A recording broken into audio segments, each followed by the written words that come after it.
المستوى الثالث مليء بأندية لديها تاريخ أوروبي كبير كذلك، إضافة إلى بي اس في أيندوفن، سيلتيك وسبورتنج كلوب بورتغال. شكرا. حسنا، ممتاز، تم قبول اسم الفريق من قبل البرتغاليين الموجودين. حسنا، من سيواجه من في هذه المنافسة؟ جورج، نعود لك.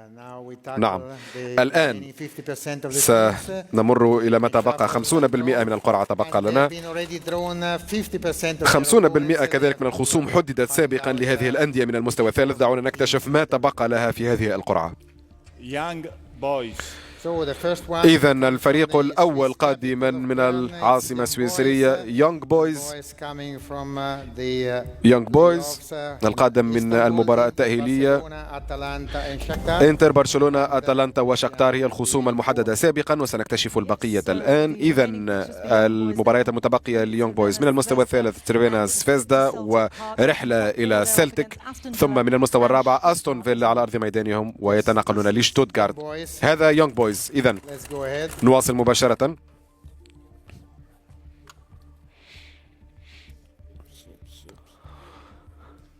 ليل، نادي ليل كذلك القادم من المباراة الفاصلة. بالنسبة لليل لدينا الخصوم الأربعة الأولى: ريال مدريد، ليفربول من المستوى الأول، يوفنتوس وأتلتيكو مدريد من المستوى الثاني.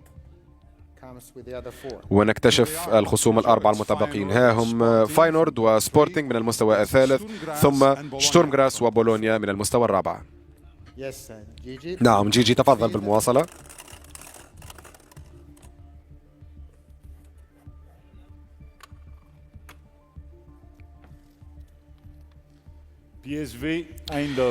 بي اس في ايندوفن 91 نقطة في الدوري في الموسم الماضي، 138 هدف سجل في الموسم.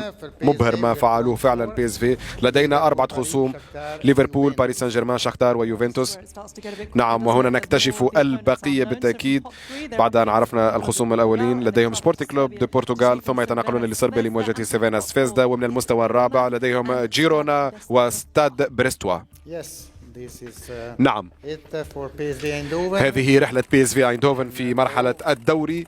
نواصل بسحب الفريق الموالي.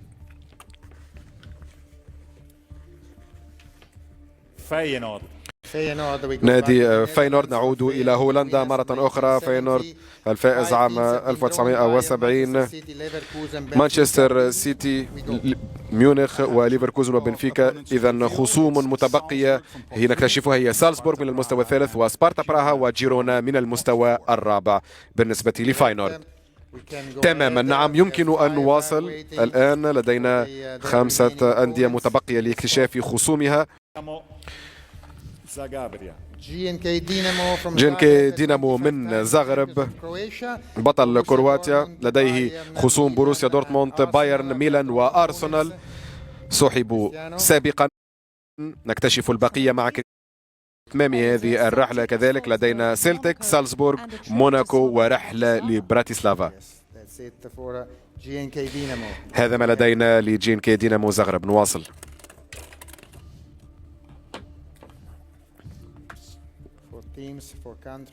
4 أندية متبقية من 4 بلدان مختلفة. النجم الأحمر الفائز سيرفينا زفيدا بالتأكيد. لديه خصوم سابقة: برشلونة من النمسا، 6 سنوات تواليا بالمشاركة في دوري أبطال أوروبا. 6 خصوم: باريس سان جيرمان، ريال مدريد، أتلتيكو، ليفركوزن وجينكي دينامو فاينورد. ونكتشف آخر خصمين: ستاد بريستوا على أرض ميدانهم وسبارتا براها خارج أرض ميدانهم.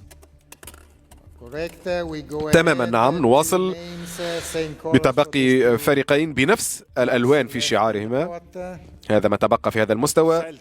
أولا سيلتيك، نادي سيلتيك الفائز بسبعة عام 67، النادي الاسكتلندي الوحيد الذي فاز بهذه البطولة. لايبزيغ، دورتموند، كلوب بروج، أتلانتا، يونغ بويز ودينامو بالنسبة لهم. ولإتمام رحلة سيلتيك، سلافان براتيسلافا على أرض ميدانهم وأستون فيلا خارج أرض ميدانهم. تنقلات ليست بعيدة فعلا. والفريق الأخير في هذا المستوى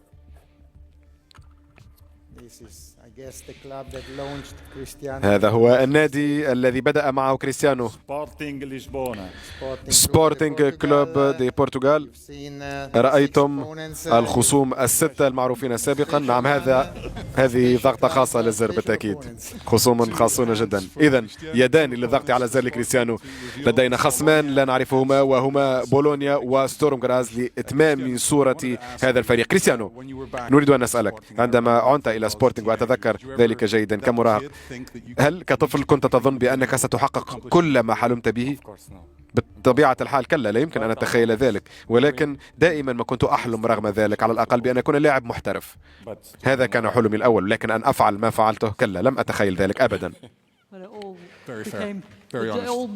حيث أصبح الحلم حقيقة إذن في نادي سبورتينغ. رائع أن نراك معنا اليوم، والكل كذلك يحلم بالإنجازات. لا يزال هناك مستوى وحيد فقط، والمباريات تتوالى من بينها سبورتينغ كلوب بورتوغال أمام ليل، سيلتيك أمام يونغ بويز، وسالزبورغ أمام الدينامو كذلك.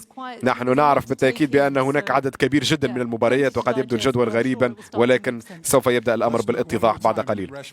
للمرة الأخيرة المستوى الرابع والأخير، الأندية من إسبانيا والنمسا وغيرها.